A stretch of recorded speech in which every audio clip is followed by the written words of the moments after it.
What's up, my mammals? This is Isaac here, and welcome to Isaac Reviews 2022. I saw Jurassic World Dominion recently, so I think it's only fair I do some retrospective on the Jurassic Park and World franchise as a whole, because the first Jurassic Park is easily one of the most influential films to ever be released.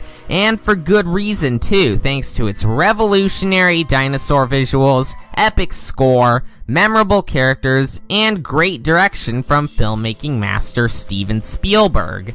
And after several years and 2 decent sequels, the park reopened to the public with Jurassic World, which is technically the highest grossing film in the history of cinema to have no involvement with any Disney-owned company.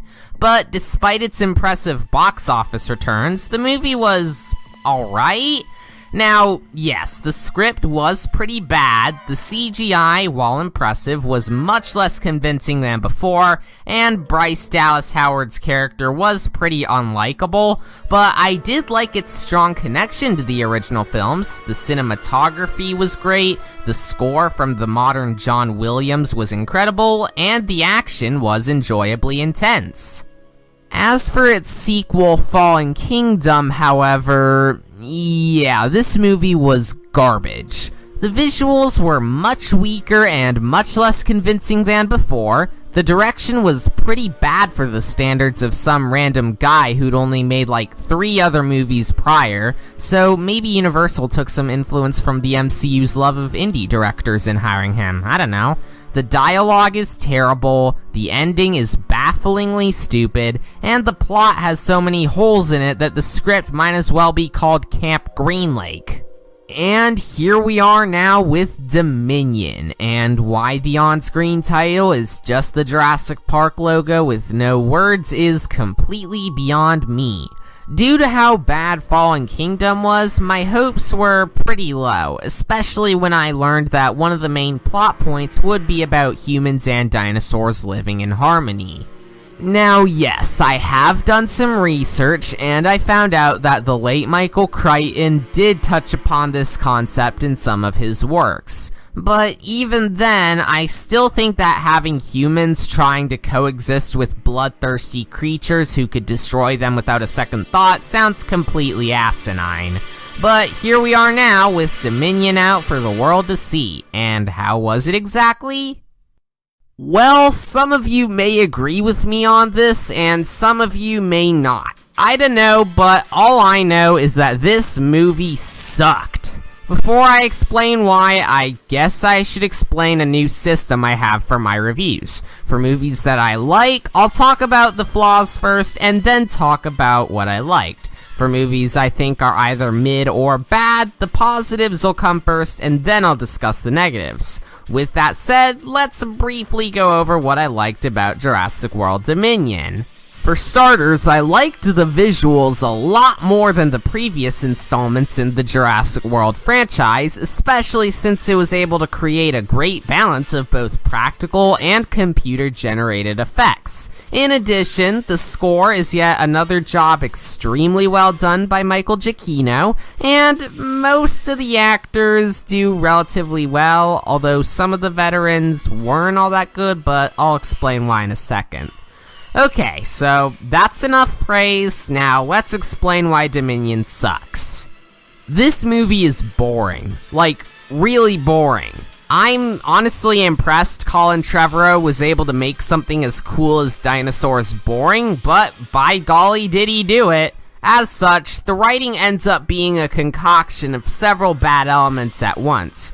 The pacing is insanely off and can't seem to figure out if it wants to go at either the speed of an angry newspaper zombie in Plants vs. Zombies 2 or at the speed of Internet Explorer. The evil corporation's plans of releasing giant locusts into the world to destroy most of the world's food supply is both stupid and confusing, and the nostalgia aspect is just there as a distraction for the movie's glaring flaws, and the actors, while they did seem to be giving it their all, just seemed like they were doing it for some extra pocket cash and nothing more.